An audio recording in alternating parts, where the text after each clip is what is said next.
নমস্কার বন্ধুরা, আজ আপনারা জানতে পারবেন মহাভারতে কুরুক্ষেত্রের যে যুদ্ধটি হয়েছিল সেই কুরুক্ষেত্র মাঠটির পূর্ব নাম কি।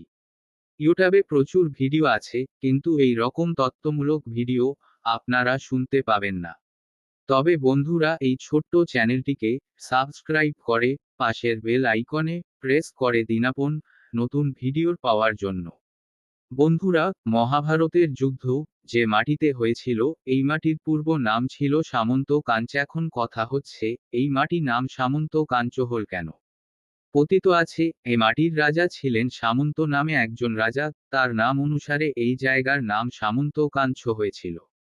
এই রাজা ছিলেন সত্যনিষ্ঠা এবং ন্যায়পরায়ণ রাজা, যিনি এই কুরুক্ষেত্রের মাঠে নিয়মিত হাল চাষ করতেন এবং বলতেন, আমার সাধনার বলে এই মাঠে একদিন সমগ্র বিশ্বের মধ্যে ধর্ম এবং অধর্ম প্রতিষ্ঠার জন্য যুদ্ধ হবে, এবং সেই যুদ্ধে যারা অংশগ্রহণ করবে এবং মৃত্যুবরণ করবে তারা সবাই স্বর্গধাম প্রাপ্ত হবে। এই মাটি যুদ্ধের জন্য কেন বেছে নেওয়া হয়েছে তার কারণ জানলে আপনারাও অবাক হয়ে যাবেন। কারণ এই মাটি এর পূর্বে স্বর্গের দেবগণ এবং দেবদেবী মিলে এই মাটিতে মহান যজ্ঞ অনুষ্ঠান করেছিলেন। তার কারণ স্বর্গের সকল দেব দেবী মিলে ভেবেছিলেন মর্তধামে এমন একটি স্থান নির্ধারিত করতে হবে যে স্থানটি রাজা মহানন্যবান ও ধার্মিক, এবং সেই মাটি থেকে 20 ফুট নিচ পর্যন্ত কোন ধরনের মরা মানুষের জীবজন্তুর হাড় থাকবে না সেই জায়গায় যজ্ঞ হবে। তাই সামন্ত কাঞ্চন রাজ্যের সামন্ত রাজার এই মাঠটি নির্ধারিত করা হয়েছিল। তাই সামন্ত রাজা একদিন সকালে উঠে দেখেন সমস্ত দেব দেবীগণ, লক্ষ্মী, নারায়ণ, গণেশ, ব্রহ্মা, শিব এবং 33 কোটি দেবদেবী মিলে আর এই মাঠে এসেছে। সকল দেবদেবীকে প্রণাম করে রাজা বললেন, এ দেবদেবীগণ, আপনারা সর্বদাম ছেড়ে এই সামন্ত রাজ্যে কেন এসেছেন, এ কি আমার সৌভাগ্য। রাজা সমস্ত দেব দেবীকে যথাযথ সম্মান করে তার এই রাজ্যে আসার কারণ জিজ্ঞাসা করবে। তখন দেব দেবীগণ বললেন, এনিয়া পরায়ণ রাজন, আমাদের আপনার রাজ্যে আসার কারণ হলো, আমরা মনস্থির করেছিলাম মর্তধামে একটা যজ্ঞ অনুষ্ঠান করব, এবং যে জায়গাতে যজ্ঞ অনুষ্ঠান করব সেই জায়গাটোর রাজা ধার্মিক এবং সত্যনিষ্ঠ নেয়া পরায়ণ রাজা হতে হবে। তার সাথে সাথে সেই জায়গাটিতে মাটির 20 ফুট নিচ পর্যন্ত কোন ধরনের মানুষ অথবা জীবজন্তুর মৃত হাড় যাতে না থাকে সেই রকম জায়গাতে এ যজ্ঞটি করতে হবে। তা না হলে এই যজ্ঞ করে অন্য ফল অর্জন করতে আমরা পারব না।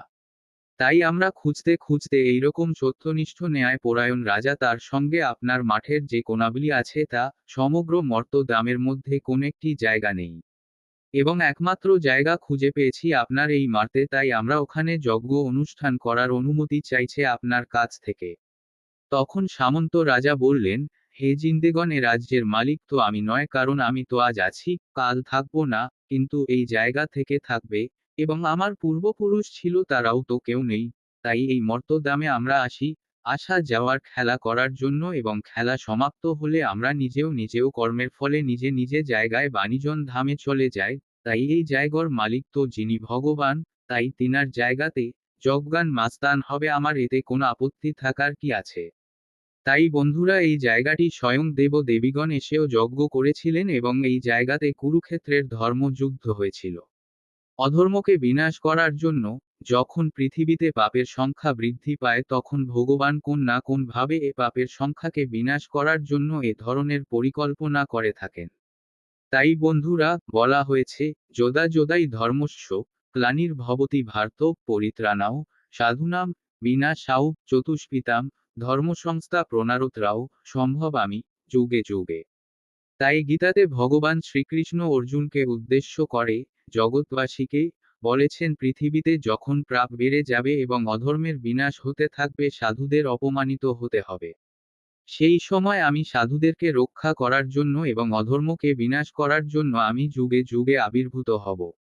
বন্ধুরা, প্লিজ দয়া করে যদি এই ভিডিও ভালো লাগে চ্যানেলটিকে সাবস্ক্রাইব করুন এবং পাশের বেল আইকনে প্রেস করুন পরবর্তী ভিডিওর নোটিফিকেশন হওয়ার জন্য। মহাভারতের প্রথম থেকে শেষ পর্যন্ত গ্রন্থের নিয়ম অনুসারে তথ্য সহ ভিডিও আপনারা নিয়মিত পেতে থাকবেন। অনেক অনেক আপনাদেরকে ধন্যবাদ। হরে কৃষ্ণ।